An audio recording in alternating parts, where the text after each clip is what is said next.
Contagious and potentially deadly. Over the past few months, the Ebola virus has spread rapidly in West Africa. This latest outbreak is the world's deadliest to date. Health workers continue to treat the disease, and authorities are trying to contain it.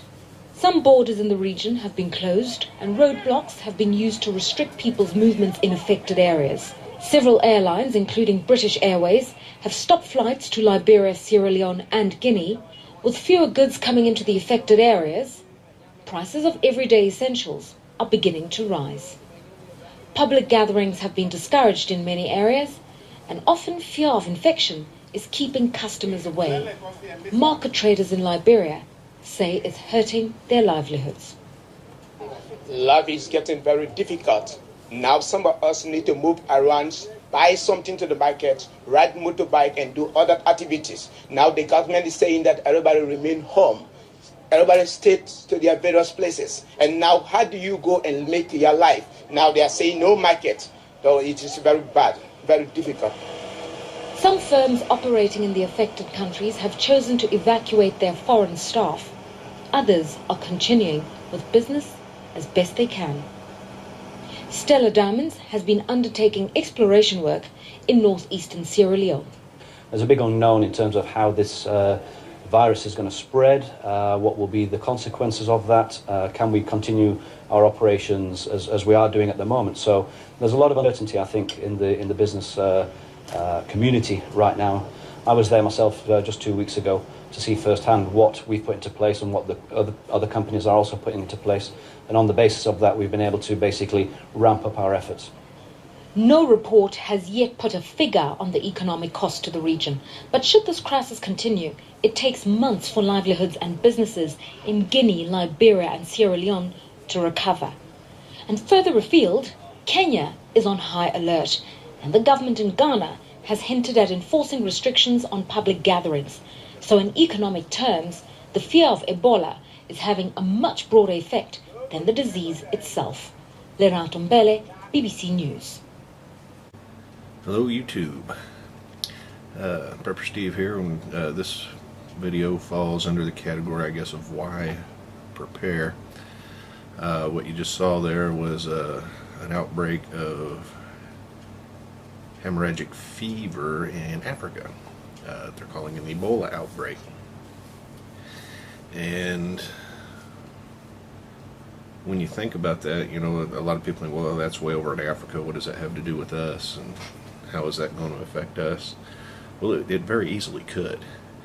A couple of things. Number one, you saw right there in the video that there was one guy that was a stakeholder in one of the diamond mines, and he was able to fly in there, check out his diamond mine, and fly out without any real problem. And what you find is people that have wealth and power don't necessarily have to follow the same rules as everybody else in a situation like this.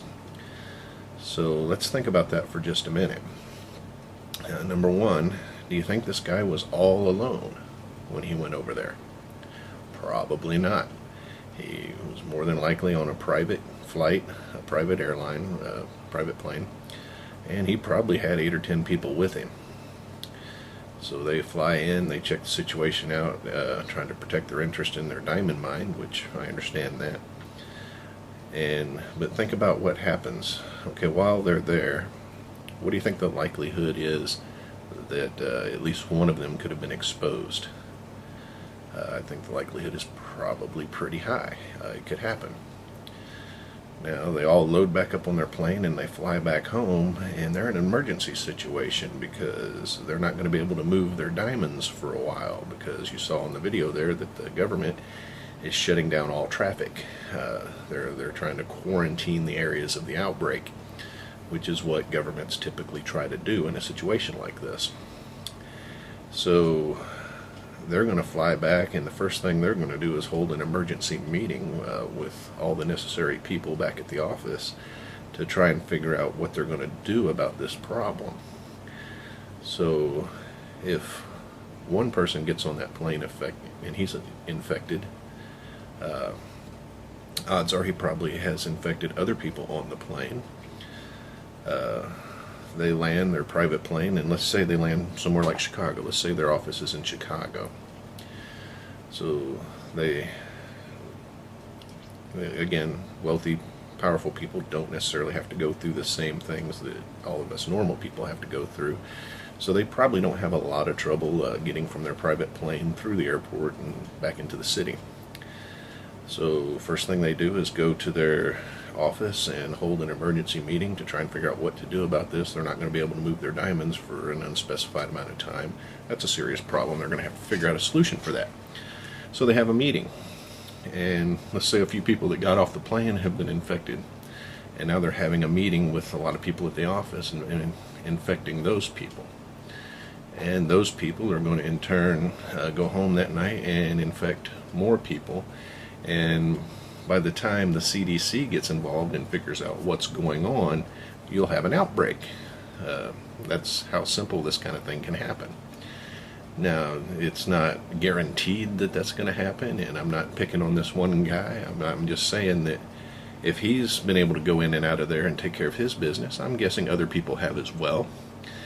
And the more people you have going into a situation like that, the more likelihood you have of exposure, of bringing something like that back. And if something like that were to come back and hit someplace like Chicago, well, just look at what they're doing right now in Africa. I mean, our government's going to respond in a similar fashion. Once they figure out that they've got an outbreak and they have to do something about it, the first thing they do is quarantine. And you try to put a quarantine in some place like Chicago, you're not going to be able to do it with just local law enforcement. You're going to have to call in, say, the National Guard to affect something like that. So now we go back to why prepare. It might make a little more sense to you now to prepare for some kind of disaster when you see how simple something like this could happen. And again, you see what they were doing there. They're going to do similar things if it happens here. They're going to quarantine the area. They're going to restrict travel. It's going to be stay in your home. Don't go outside. There's going to be curfews. You're not going to be able to go outside. Goods are not going to be able to be brought in and out as effectively as they were before, just like you saw in the video here. They're having real trouble because they can't get goods to come in. So, and they're talking about it from an economic standpoint. The markets, sure, they're not making their money because they're not selling the goods, but the goods that they sell are food that the people in the area eat. So if they're not getting the food coming in to sell to the people so the people can eat, what are the people going to eat? So you got to think about that kind of thing when you're thinking about disaster preparedness, and just look at how simple something like this is and how easily that could happen. And then think, if you were in a situation where you wake up one morning and poof, you've just been quarantined, how long are you going to be able to survive? How long are you going to be able to take care of your family in a situation like that based on what you've got in your house right now? If the answer to that question is not very long, a day or two, you probably want to do something about that. A lot of people recommend have 3 days worth. A lot of people recommend have, a month's worth of supplies to get you by for a month. I personally believe that's a good goal. If you're able to survive without any assistance for a month, odds are you'll make it through most situations. Provided you didn't get exposed to whatever the virus was. And it happens that quick. So that's something to be concerned about when you're thinking about why should I prepare, or am I prepared enough? What would happen if something like this Ebola outbreak were to make it here to the States and hit your community? How would you respond to that? What would you do? How would you be able to effectively take care of yourself and your family? So that's something to think about. Again, just wanted to drop that out there and let people see what's going on out there, because you don't see a lot about this on the news. I mean, you get a blurb every once in a while, but you don't see much about what's going on with something as serious as this outbreak on the news for some reason here in America. So